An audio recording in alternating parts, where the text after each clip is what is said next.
My husband Bob and I are in our second year of marriage. While I may not excel in many areas, cooking is my forte. Your cooking is really delicious, Bob once said. That compliment, given on the lunch I prepared for our first date, was what made me fall for him. After 6 months of dating, we got married, and I left my job to become a full-time housewife. About a year ago, my father-in-law passed away, leaving just my mother-in-law, Bob, and me living together. I had hoped we could experience some time alone as newlyweds, even briefly, but when Bob said, "Mom's been feeling vulnerable since Dad passed away," I couldn't refuse. Shortly after starting our married life, I realized my mother-in-law didn't like me. I had encountered bullies at my old job, but she was worse. She constantly found fault with everything I did. While I was cleaning, she would point out every tiny spot I missed and say, "What's this brown spot? Can't you see it?"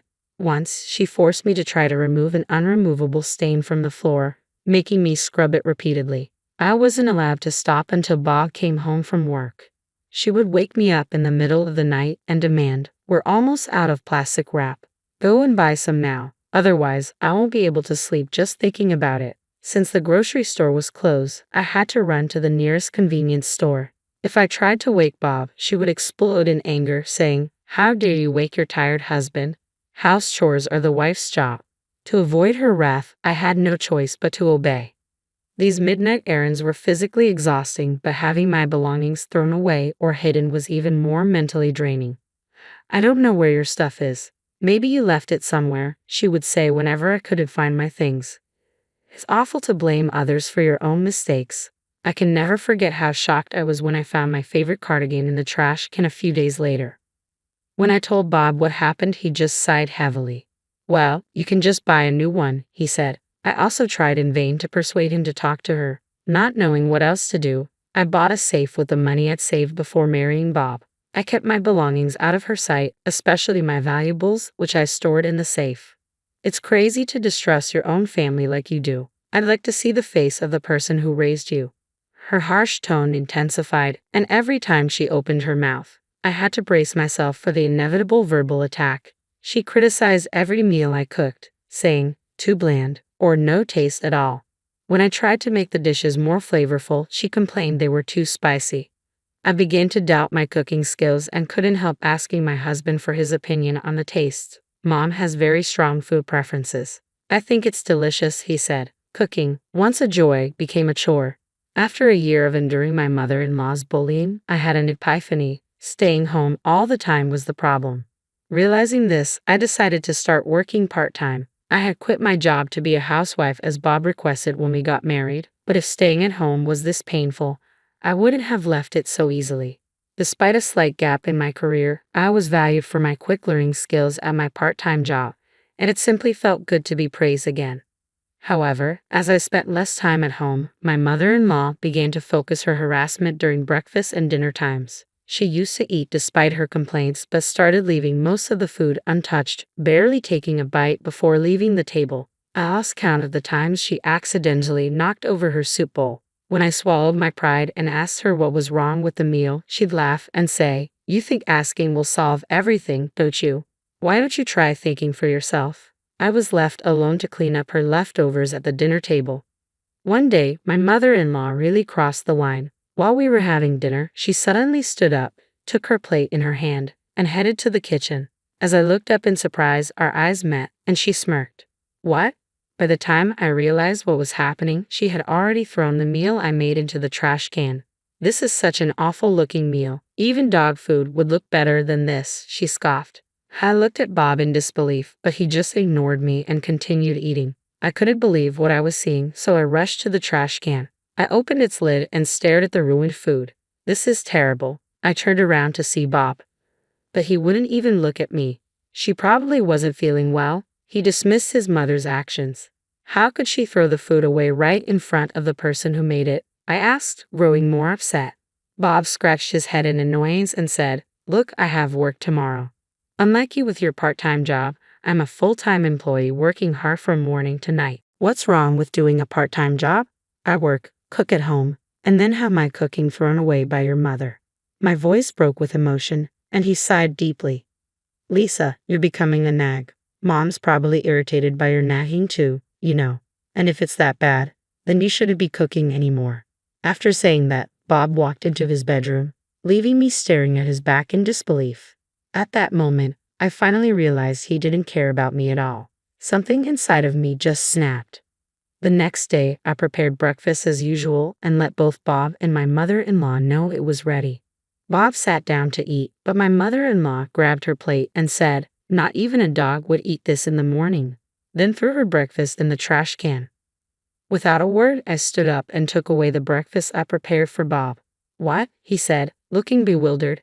"I will have it." I quickly sat down and started eating his breakfast, ignoring my mother-in-law's actions and Bob's growing frustration.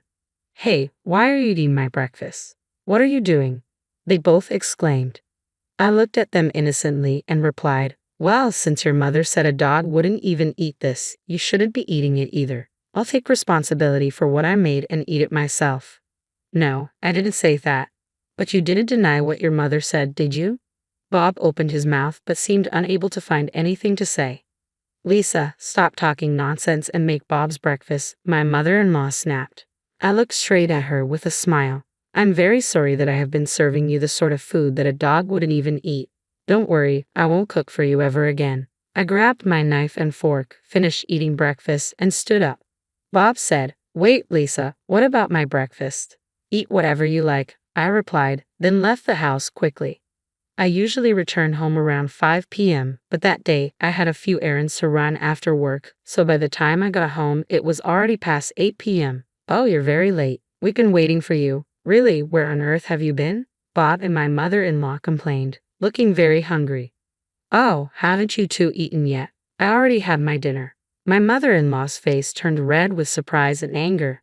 "How dare you eat alone?" "Well, I did say I wouldn't cook for you anymore. Or were you looking forward to my terrible cooking?" "How dare you talk back to me like that?" she shouted, slamming the table in frustration. But then she quickly regained her composure and came up with what she thought was a brilliant idea. "If you're not cooking, then return the food money. Bob has been paying for all the living expenses, so you should pay him back every penny you spend on your food." I couldn't help but laugh at her confident declaration. "What's so funny?" she demanded. "Since I started working part-time, I've been paying not just for food, but all living expenses." It was Bob's suggestion. I turned to him. "Mom isn't happy about your working, but if you pay the living expenses, it might calm her down," he had said to me. It had been over a year since I started my part-time job, which means I had been covering the living expenses for the last half of our married life. My mother-in-law, apparently unaware of this, looked shocked and turned to Bob. "Is that true, Bob?" "Well, you wanted more pocket money," Bob mumbled weakly, making excuses. He had me cover the living expenses so he could use the extra money for his mother's allowance. "You seem to have been spending quite a lot on extravagant meals." In the mailbox, I found a flyer for regular customers at an upscale restaurant. I had thought my mother-in-law made her own lunch, but after seeing the flyer, I had my suspicions and found some receipts from that restaurant in the trash. Shouldn't the proper thing be to pay back all the living expenses I've provided? After all, it was my hard-earned money. "Don't worry, I'll be sure to bill you properly," I said with a bright smile to my mother-in-law, who was trembling with anger. "Hey, what do you mean by billing?" Bob, perhaps sensing something, turned pale and stood up.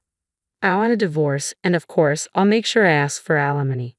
"Divorce?" he muttered in shock, but then brightened up, thinking he found a flaw in my plan. "Do you think you can afford to live on your own with what you earn from your part-time job?" He probably thought I would struggle financially. "About that part-time job, I've been offered a full-time position." "What?"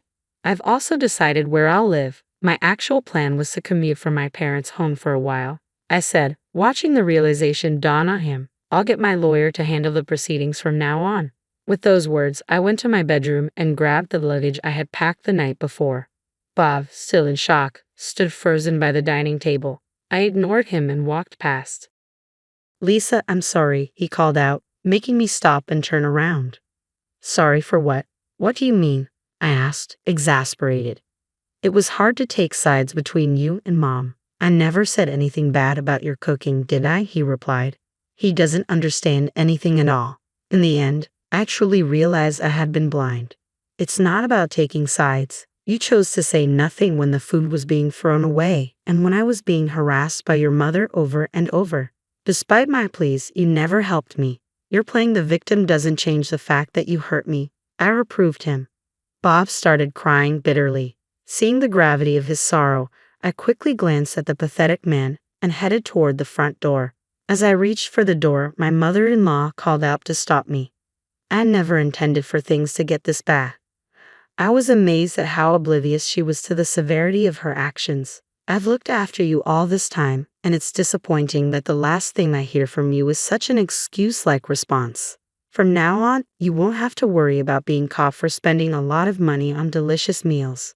My mother-in-law stood frozen, her eyes wide open as if her breath had stopped. I returned to my parents' house, where they warmly welcomed me, already aware of my situation. According to my lawyer, everyone in the neighborhood knew my mother-in-law was incapable of household chores. Apparently, my father-in-law had managed the housework when he was still alive. After his passing, Bob, now my ex-husband, and his mother lived on takeout and eating out. To them, I was a convenient housekeeper to exploit. The news about our divorce quickly spread throughout the town. Eventually, it reached Bob's bosses and colleagues, causing him considerable embarrassment. Bob and his mother are now in financial trouble, having hardly saved any money and squandering it all. They are panicking over the alimony they owe me. Now that everybody knows about their mistreatment of me, finding a new housekeeper has become impossible. They can't even afford the kind of meals they used to have. Bob, unrelenting, kept texting and asking if we could get back together. I also received messages from my mother-in-law filled with excuses, but they were repetitive and uninteresting, so I stopped reading them. Now, I enjoy cooking for my family, making sweets and baking cakes on weekends. I often share my creations with my colleagues. Surrounded by those who appreciate my cooking, I believe this will help restore my confidence. With this new hope, my heart swells with anticipation.